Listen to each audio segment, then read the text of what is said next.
స్వామియే శరణమయ్యప్ప. శ్రీమాత్రే నమః. శ్రీమాత్రే నమః. సద్గురు జ్యోతిషాలయం, సద్గురు జ్యోతిషాలయం 2025 అక్టోబర్ 18 6:41 ఉదయం రోజు గురు అతిచార ఫలితం అనేది ప్రారంభమవుతుంది. గురు భగవానుడు మిథున రాశి నుంచి కర్కాటక రాశిలోకి ప్రవేశించబోతున్నారు. కర్కాటక రాశి గురు భగవానునికి ఉచ్చస్థానం అని కూడా చెప్పచ్చు. అంటే శక్తి, దయా, జ్ఞానం అత్యధికంగా ఉండే ఒక స్థానం అని కూడా చెప్పచ్చు. అతిచార గమనం అంటే గురు భగవానుడు తన సాధారణం కంటే కూడా చాలా వేగంగా కదిలి ఫలితాలు కూడా త్వరగా వస్తాయి. దానివల్ల స్థిరత్వం కూడా తక్కువగా ఉంటుంది. ఈ కాలం వచ్చేసి గురు భగవానుడు 2025 అక్టోబర్ 18 నుండి 2026 ఏప్రిల్ 28 వరకు సుమారుగా 192 రోజులు, 6 నెలల 10 రోజుల పాటు ఉంటారు. తర్వాత తన యొక్క సహజ గమనానికి ప్రవేశించి ఫలితాలు స్థిరంగా ఇస్తుంటారు. ఇందులో మేషరాశి వారికి కర్కాటక రాశి అంటే 4వ ఇల్లు సుఖస్థానం. ఇది తల్లి, కుటుంబ సభ్యులు, వాహనం, ఇల్లు, విద్య, గృహ సౌఖ్యం వంటి విషయాల మీద ఆధారపడి ఉంటుంది. గురువు 4వ ఇంట్లో దృష్టి చూపడం వల్ల 3 భావాలుగా ఉన్నాయి. 8వ ఇంట్లో వృశ్చికం, గుప్త లాభాలు అత్యధికంగా ఉంటుంది. 10వ ఇంట్లో మకరం, వృత్తి ఉద్యోగ కీర్తి ఉంటుంది. 12వ ఇంట్లో మీనం, మోక్షం ఉంటుంది. విదేశీయ సంబంధాలు లేదా ఉద్యోగ రీతిగా కానీ విదేశీ వాణిజ్యం పట్ల కానీ చాలా బాగుంటుంది.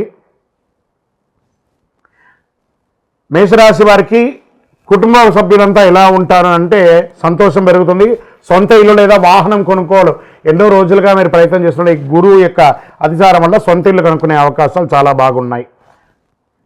వృత్తిపరంగా ఉద్యోగంలో పురోగతి వస్తుంది. వ్యాపారస్తులకి కొత్త కాంట్రాక్టులు వచ్చే అవకాశాలు బాగున్నాయి.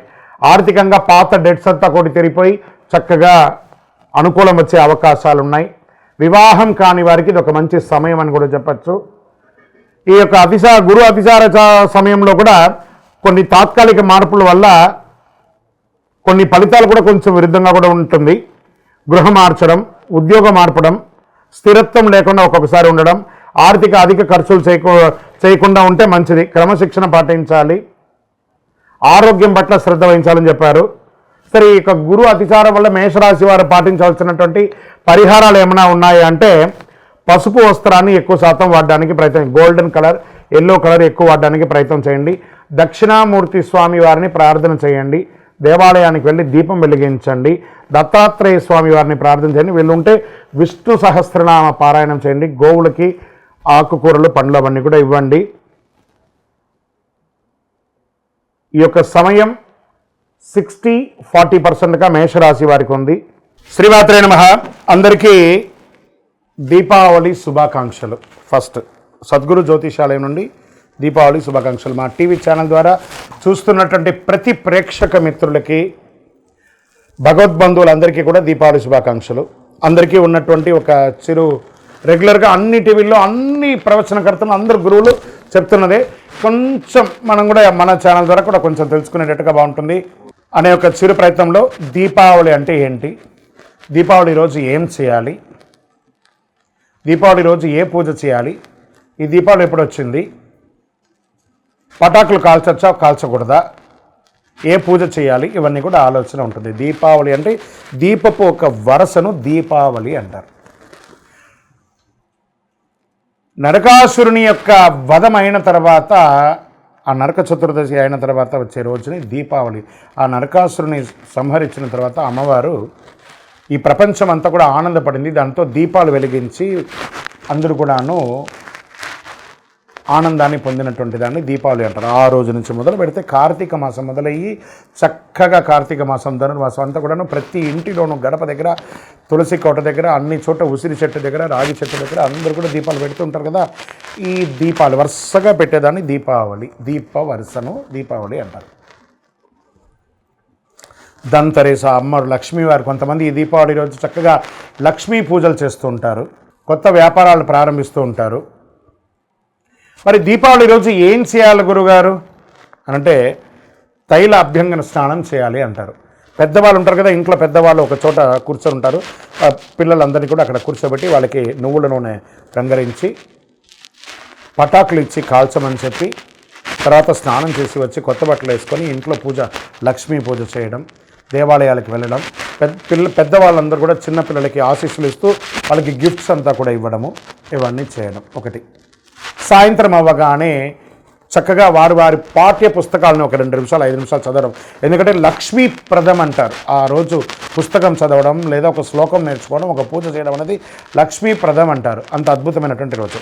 మరి ఆ రోజు ఇంట్లో ఏమేమి చేయాలంటే తెల్లవారు మాకు స్నానం చేసి ఇల్లంతా కూడా ఆడవాళ్ళంతా కూడా చక్కగా కడిగేసి చేసుకొని చక్కగా గడపకంతా కూడా పసుపు రాకి, మగవాళ్ళందరూ ఆకులు, మామిడి ఆకులు అన్నిటి కూడా కట్టి తోరణాలన్నీ కూడా కట్టేసి చక్కగా పైన మన ఇంటి పైన ఓంకార ధ్వజారోహణం చేసి అద్భుతమైనటువంటి ఒక హైందవ సంప్రదాయాన్ని విట్టగా ప్రతి ఒక్కరికి శుభాకాంక్షలు తెలియడం.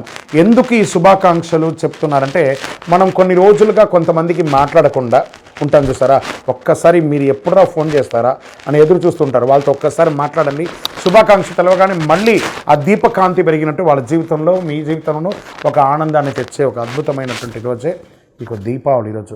ఈ దీపావళి రోజు చాలామందికి ఒకటి ఉంది, గురుగారు పటాకులు కాల్చకూడదు, పొల్యూషన్ అంట కదండి, కాలుష్యం కదనండి. ఏమండి, పటాకులు కాలుస్తే కాలుష్యం ఏంటండి? మోటార్లు, ఇండస్ట్రీలు, ఫ్యాక్టరీలు, కార్లు, స్కూటర్లు, ఇన్ని పొల్యూషన్తో మనం పడుతున్నాం. ఆ ఒక్కరోజు పిల్లలు ఆనందంగా చేసుకునే ఆ పటాకులు కాల్చుకొని, ఇప్పుడు కాదు ఎప్పటి నుంచో ఎన్నో కాలం నుంచి చేస్తున్నారు కదా, ఇది ఆ ఒక్కరోజు ఉంటుందేమో పొల్యూషన్ అయితే అయింది, కానీ ఆనందం అయితే పోతుంది కదా. దీపావళి చేసుకునేవారు అనడం కంటే కూడా దీపావళి మేము చేసుకున్నామని చెప్పడం ఎంత గొప్పగా ఉంటుంది.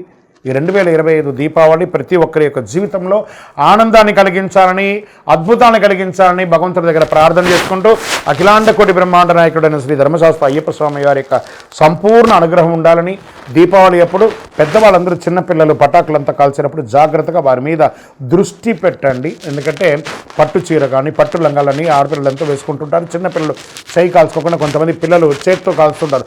వాటన్నిటిని పెద్దవాళ్ళుగా ఉండి మనం దగ్గర ఉండి ఈ దీపావళి పండుగను ఆనందంగా సంతోషంగా జరుపుకోవాలి.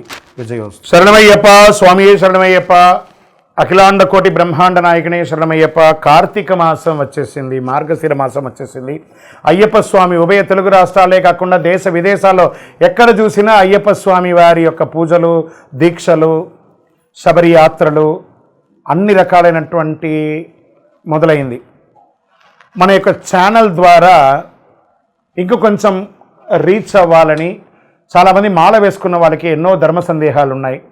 వాళ్ళ యొక్క దీక్ష ఎలా చేయాలి, అయ్యప్ప స్వామి అంటే ఏంటి, ఈ దీక్షలో ఏమేమి చేయాలి, పూజ అంటే ఏంటి, యాత్ర అంటే ఏంటి, మంత్రాలు అంటే ఏంటి, యొక్క గురుస్వామి అంటే ఎవరు, అయ్యప్ప స్వామి అంటే ఎవరు, ఈ దీక్ష అంతా ఏంటి, ఎలా చేయాలి, ఎప్పుడు చేయాలి, ఎందుకు చేయాలి, ఈ యొక్క దీక్షలో వచ్చినటువంటి మార్పు నిత్య జీవితంలో ఏమైనా ఉందా, లేదా దీక్షలో స్త్రీల యొక్క ప్రాముఖ్యత ఏమైనా ఉన్నాయని వీటన్నిటినీ చాలా ప్రశ్నలతో ఉన్నటువంటి వారికి అందరికీ కూడా ఇది ఒక మంచి ప్లాట్ఫామ్. ప్రతి ఒక్కళ్ళు దీన్ని చూడండి.